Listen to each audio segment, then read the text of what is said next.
After my accident, my son's wife refused to feed me and said, "If you can't cook, you can't stay here." My son watched as she threw my cane across the room. I whispered, "You've no idea who's been recording everything." I never thought I'd end up like this. I'm 68, and I raised my son Kyle by myself after his father walked out on us when Kyle was 8. I worked 2 jobs for most of Kyle's childhood, waitressing nights and cleaning offices early mornings. So he could go to a decent school, have what he needed, and not feel like he came from nothing. I never asked for thanks. That's not the kind of mother I was. But I always believed he'd remember the sacrifices. I believed he loved me. I believed wrong. Last December, I slipped on ice in my driveway in Kenosha. I was just trying to get to the mailbox. I shattered my hip and tore some ligaments in my knee. Emergency surgery, rehab, a ton of pain meds, and worst of all, I couldn't walk. I couldn't live alone. Asked Kyle if I could stay with him and his wife Olivia for a little while, just until I could cook for myself and manage stairs again. He said yes right away. But the way Olivia looked at me when I arrived, I knew I wasn't welcome. She put me in their guest room, really more of a storage room with a bed. Just boxes and some old furniture shoved into the corners. I tried to be grateful. I told myself it was temporary. But it didn't feel like a place for family. It felt like they were doing me a favor they didn't want to do. The first few days were okay. Olivia made dinner, Kyle helped me get in and out of the bathroom. Their 2 kids, both under 10, were loud but sweet. I even tried to help with homework from the edge of the couch. But it didn't take long for the mask to slip. One morning, I asked Olivia if she could make eggs instead of cereal. I was tired of cold food. She didn't answer. Just slammed the frying pan on the stove, cracked 2 eggs, and slid them onto a plate. No seasoning, undercooked whites, toast half burnt. "You didn't say thank you," she muttered, walking out. Another time, I accidentally spilled water trying to carry a cup with my walker. I asked if she could help wipe it up. She looked at me like I'd asked her to mop the floor with her tongue. "You can't even wipe your own mess now," she said, loud enough for Kyle to hear. He was sitting at the kitchen table, scrolling on his phone. He didn't look up. After that, things got worse. She stopped offering food. She'd make dinner for the family and leave me nothing. No plate, no note, nothing. I had to crawl, literally crawl, to the kitchen one night and microwave old leftovers I found in the back of the fridge. I couldn't reach the cabinets. I couldn't even get a glass without struggling. My back was in knots from sleeping on that rock-hard bed, and I cried most nights from the pain and the shame. When I told Kyle, he sighed and said, "She's just stressed. Try not to take it personally." I wanted to scream. I raised him better than this. The breaking point came one afternoon when Olivia was unloading groceries. Asked if she'd picked up more Ensure drinks. They were the only thing that helped me keep some weight on. She rolled her eyes. "If you can't cook, you can't stay here," she said, just like that. "This isn't a nursing home." I sat there, stunned. My cane had slipped off the chair. Asked her to hand it to me. She looked at it, then at Kyle. He was right there, sitting on the recliner. And she picked up the cane and threw it across the room. It hit the wall and clattered to the floor. Kyle didn't move. I stared at him. He wouldn't meet my eyes. That moment told me everything I needed to know. My son wasn't just letting this happen. He was part of it. I waited until they went to bed, rolled into my room, and pulled out the small camera I had hidden in my purse.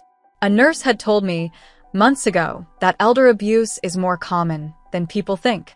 She said if you ever feel unsafe, document everything. I'd bought a tiny nanny cam disguised as a USB charger. I plugged it in the day I moved in. Weeks of footage. Audio too. Every cruel word. Every time she withheld food. Every time Kyle looked away, checked out, chose her over me.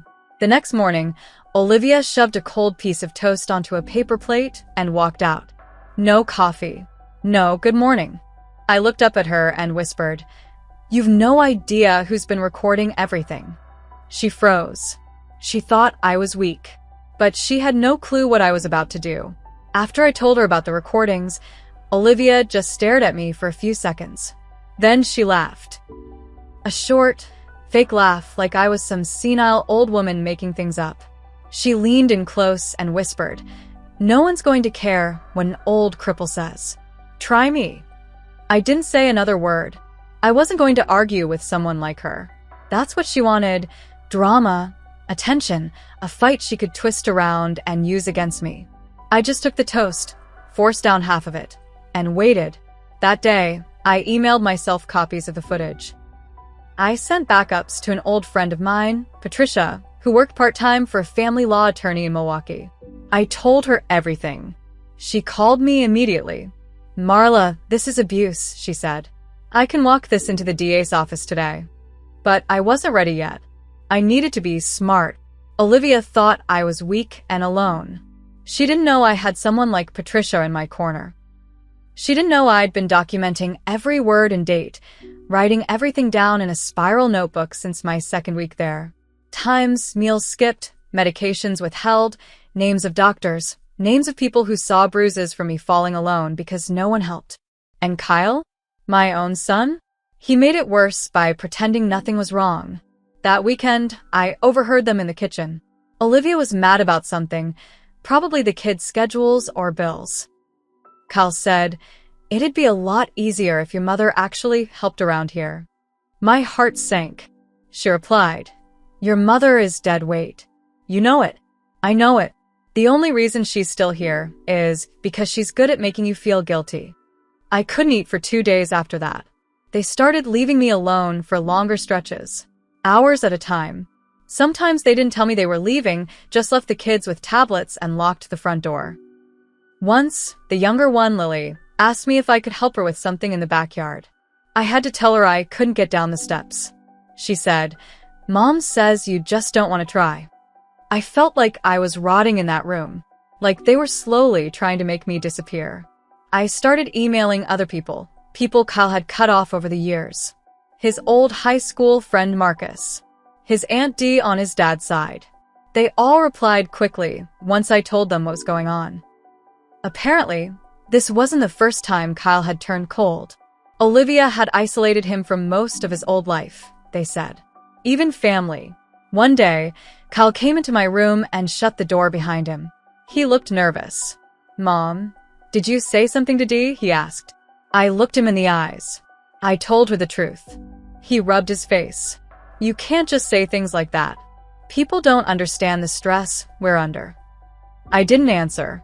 He said, "It's just temporary, okay? Olivia's not handling this well. But if you could just, stop pushing her buttons, it'd be better for everyone." Pushing her buttons. That's what he called asking for food, for medicine, for human dignity. That night, Olivia locked the fridge with a chain and padlock. I couldn't even get to my insurer. That was the final straw. I sent the footage to Patricia in full, told her to make copies, secure them. I wrote out a list of every time Olivia or Kyle denied me food, medication, or aid. Every word, every date. I was building something real. Not for pity, for justice. They thought they'd broken me. They had no idea. I was just getting started. A few days after she locked the fridge, I had a small panic attack in the middle of the night. My chest got tight, and I couldn't catch my breath. I pressed the call button I kept near my bed, something Kyle had installed when I first moved in. A wireless bell that rang in their bedroom if I needed help. No one came. I pressed it again. And again. Still nothing. I was sweating through my nightgown and gripping the mattress to stay grounded. I ended up crawling, literally dragging myself with my elbows, out into the hallway. I made it to the kitchen floor and collapsed there. Sometime after dawn, I woke up to the sound of their youngest stepping over me to get juice. That moment changed me. Something in me just snapped. That same morning, Patricia called. "Marla, we've got something," she said. "You're not going to believe this." Turns out Olivia had a prior incident on record. A sealed one from years back in Minnesota. Patricia had found it through someone she knew in the courts. Olivia had been investigated for elder neglect involving her own grandmother. Nothing criminal stuck, but there was a sealed protective services report, claiming Olivia withheld food, medication, and isolated her grandmother until hospice intervened. She'd done this before, and now she was doing it again, with Kyle as her passive partner. I also found out something else, something I never expected. Kyle had accessed my bank account. I noticed the transfer by accident. I was reviewing my monthly Social Security deposit and saw a withdrawal for $300 to a joint PayPal account under Kyle's email. I never gave him access to my online banking, but he knew my password. I told him once months ago when I couldn't remember the login from the hospital. I confronted him that evening. He didn't deny it. I just needed to cover some bills, he said, like it was no big deal. You're living here rent-free. Don't act like we're robbing you. I stared at him for a long time. This was my son, my only child, the boy I stayed up with when he had asthma attacks, the boy I drove to every basketball game in a beat-up Buick while working doubles just to pay for his shoes. You took money I need for my medications, I said quietly. We're all sacrificing, he muttered. Grow up. Later that week, Olivia posted something on Facebook, a public post. She wrote, "Taking care of aging parents is hard, especially when they manipulate and lie. Boundaries are necessary. Pray for us." I was tagged. Old friends started texting me, confused. Some offering support, others not sure what to believe. That's when I realized Olivia wasn't just mistreating me in private. She was trying to ruin my name in public. That's when I made the decision, not just to protect myself, but to expose everything. Not just for me, but for anyone they might hurt in the future. The next morning, I made 3 phone calls. First was to Adult Protective Services in Racine County. I gave them everything: names, dates, the footage, the food logs, the hospital records, the incident where they left me alone during a panic attack. The woman on the line didn't interrupt once. When I finished, she said, "We're opening an immediate investigation." Second call was to Patricia. I told her I was ready. Third was to Dee, Kyle's aunt on his father's side. She was already furious about what she'd heard. "If you need a place to stay, Marla, you come here. I'll send Ron and Jacob to get you out of there. Today." By noon, her 2 sons pulled up in a blue pickup and walked right into the house like they owned it. Olivia tried to stop them. "You can't just take her. This is our home." Dee's older boy, Ron, looked her dead in the eye and said, "No, it's her hell. And she's leaving." Kyle walked in during the middle of it. He didn't even ask if I was okay. Just said, "Why are you doing this, Mom?" I didn't answer. I had nothing left to say to a man who watched his mother crawl across a cold kitchen floor and looked the other way. By the time I got into the truck, I felt lighter than I had in months. What came next moved fast. APS launched their investigation officially. I handed over every shred of footage and medical documentation. A few weeks later, a state investigator visited Olivia and Kyle. I wasn't there, but Dee told me Olivia tried to spin it like I was paranoid and senile. But when they showed her the footage, her face, her voice, her throwing my cane, she froze. Kyle tried to shift blame, said it was a misunderstanding. But it was too late. A formal complaint was filed against Olivia, citing elder abuse, neglect, and emotional mistreatment. Her previous record from Minnesota, once sealed, was now on the radar. Since this was a second documented case, the authorities didn't play around.